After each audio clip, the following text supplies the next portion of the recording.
If during your journey of learning the guitar you've ever bought a book which is something along the lines of 1001 scales, 101 chords, 57 arpeggios you must know, throw it in the bin. I've got something for you. A few years ago I did a review of the Wii stand, which is made by a company called Noisy Clan over in Scotland. Now they've just released a new product.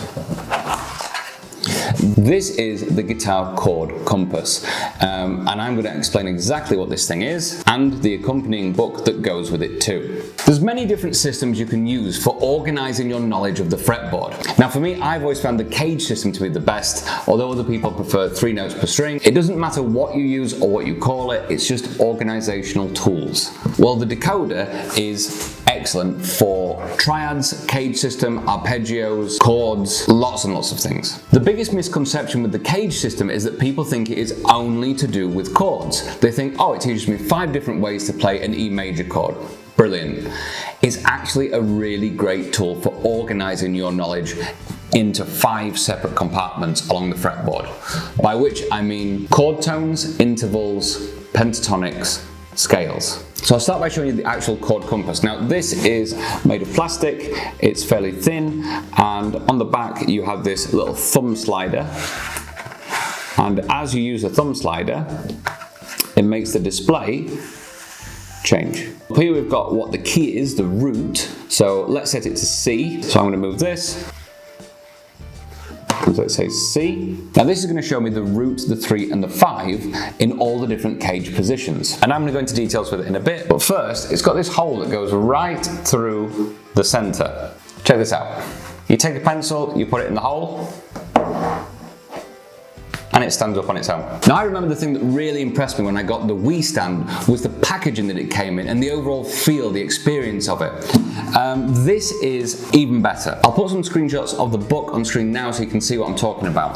But the quality of it and the look and feel of it is absolutely beautiful. The diagram's stunning, it makes sense, it's logically laid out. Well, this is level 1, this is easy to understand. These are 5 chord shapes across different keys. This is the bit that really opens up the product. This teaches you how to take that information and from that get your scales, your arpeggios, your chord tones, how to do chord tone soloing if you want to. Stick with me. The best way to demonstrate the product is going to be to use it in a real life context. So we are going to take the chords of the song Hey Joe, which is C, G, D, A, E, all of them major, and we're going to run that through the CAGED system and then do some arpeggios and build upon it a little bit with that. Let's start with the chord of C. A standard way to play that everyone knows would be your basic bar chords, which would be sort of the A shape, E shape, A shape, E shape, and then probably go back down to the E major open position. But that's very limiting. You've got so many different ways that you can play it. For example, if we look at the diagram, we need the chord of C. So the black circle is our root.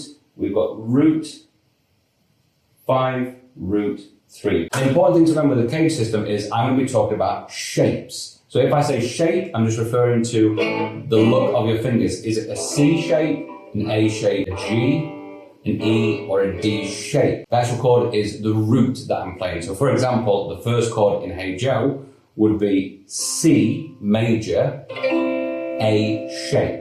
There's my A chord, but we've slid it up to C. Next we need a G. So let's take the chord compass and change it at the back to G.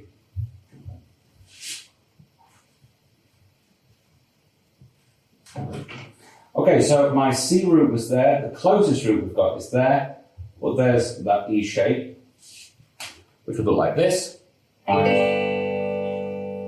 that's a G chord E shape. Next we want D.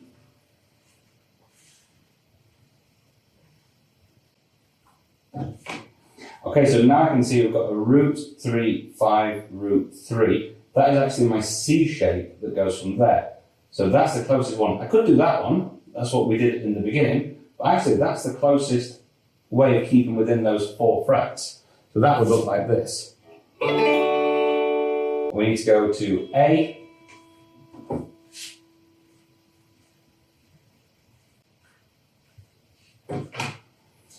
You could do the E shape, but actually this is within those 4 frets there. So this is the G shape. G is a bit tricky. You can play a shortened version here, or you can play the top end. So basically it would be this. You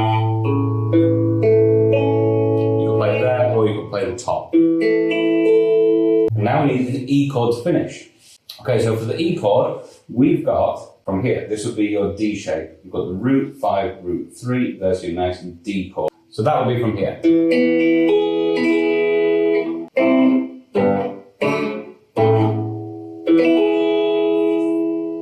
Let's move it on. Let's try somewhere else at the neck. Let's try, so we did it from that root, we could try it from here, we try it from here. Let's move up to fret 8. So now we've got an E shape for C. So we go all the way up to there. For the pattern we've got root 5, root 3, 5, root. But keeping it within the sort of 8th fret area, I can see we've got a C shape that lands there. Root 3, 5, root 3. That's quite a nice one. We need D. I can see we've got a D, G-shaped D that comes from the 10th fret that keeps it again within that boundary. We need an A chord. I can see the D shape coming from there, root 5, root 3 from the fret 7. We just need E to finish.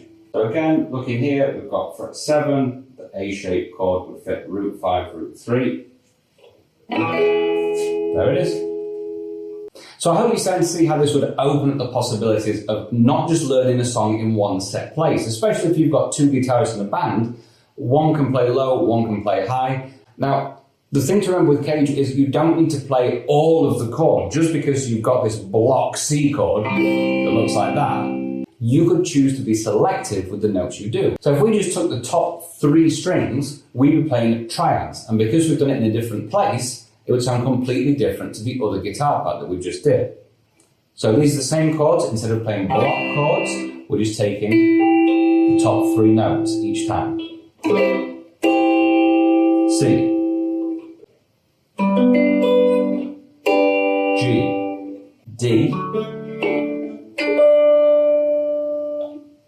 A, and E. So if we just take those top 3 strings, it gives us this triad version of the same chords.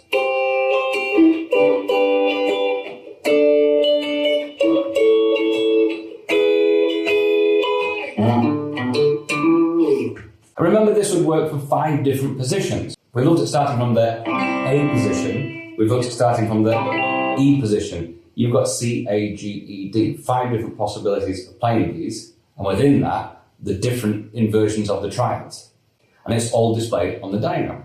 As we're up in the key of C, up in this position, that's where we're going to stay for a little while. And I'm going to show you the reason why I told you to throw the scale and chord books out the window. If you have a little bit of music theory knowledge and you apply it to the CAGED system, especially with intervals, you can play any scale, any chord, any arpeggio you ever will need. Everything is explained in great detail in the book and gives you step-by-step instructions. I'm going to give you a really rough and ready quick version to show you how it works. Okay, so this is going to be triad modification. Now the Chord Compass shows you the major chords. Now these major chords are made up of the intervals of a root, a third, and a fifth. This is what's displayed on the compass. All you need to do is adjust 1 note each time.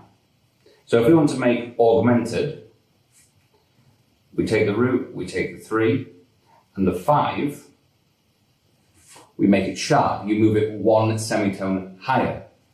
Again, if we want to make minor, we take the root, the 3 and the 5, and you flat the 3. You move it 1 semitone lower. If you want to make diminished, you've got the root, we've already got the flat 3, we need to flat the 5 as well. So if you look, each time we only need to move 1 extra note. So here's the full chord. We're getting the top 3 strings, which has the 3, the 5, and the root. The 3, the 5, the root gives us major. We slide the 5 1 fret higher, so that's this one. Augmented. Let's go back to major. Root 3, 5. Doesn't matter what order they are, it's the same thing. Let's make it minor. Let's say that 3, drop it down. Now I've got minor. Let's take the 5 and drop it down. So there's the 5, drop that as well. We've still got that 3 that's dropped. Now we've got flat 3, flat 5, root. Diminished. And as I said, all of this is explained in the book in much more detail than I've gone into. Okay, so let's look at one last concept for this. We're going to look at the harmonized major scale. In the book, it explains how to play the chords of the scale. Now, we call this the harmonized major scale. So if we go back to this again, we've got the root, 2, 3, 4, 5, 6, 7. Back to the root again to finish. And all of these chords have a type, major, minor, diminished. Major, the root is major, the 4 is major, the 5 is major. 2, 3, 6 are minor, 7 is diminished, root, you're back to the beginning again, back to major, okay? Let's stick this in the key of C, so it just means we have C, D, E, F, G, back to A, B, C. And we're going to look at playing these chords using the chord compass. We're going to do this all along one string. So we're going to start at our lowest C that we can reach easily. Okay, so we know that. 1, 2, 3, 4, 5, 6, 7, root. We just need to choose whether we need major or minor. So C, major, just play the middle shape. D, there's our major shape. All we need to do is drop that 3rd down. And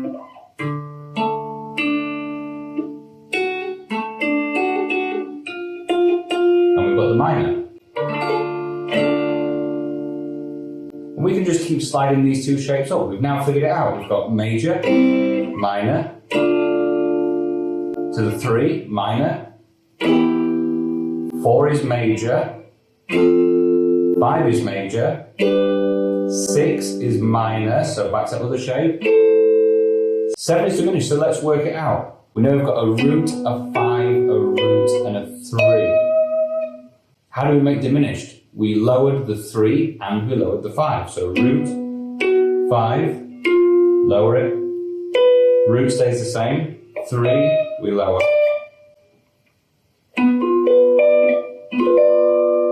There's a diminished chord. And then move back to C. There's your harmonized major scale.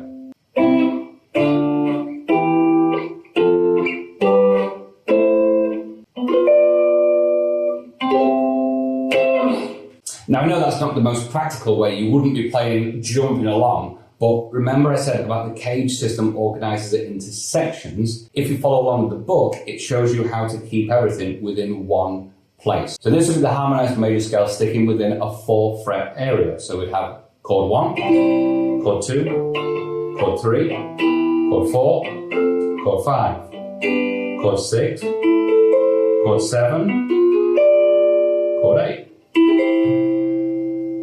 Now, if you're talking about diatonic harmony, you could play a lot of songs just using this position. So what's my overall opinion of the chord compass? This genuinely is a product I wish I had when I was at university, when I was studying the CAGED system, because I remember at that time, I just thought it was all about chords.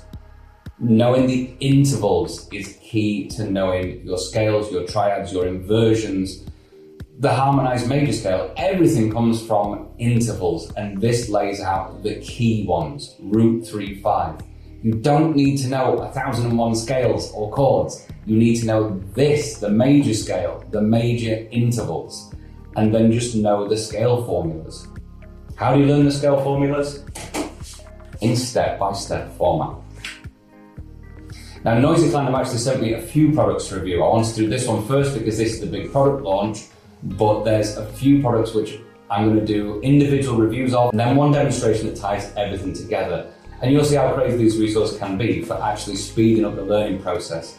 Not only speeding up, thinning down the amount that you actually need to learn to play, and play well. I do have an affiliate link if you'd like to use it. It's in the description box. It helps me out and it saves you some cash as well on any of your purchases from Noisy Clown. The thing that I will say is I actually reach out to a lot of the people that I review, and the reason is because I believe in the products and I've tried it and used it in the past and I've enjoyed it. Noisy Clown seem to be a company which are really going in the right direction. I'm very, very impressed by what they're making.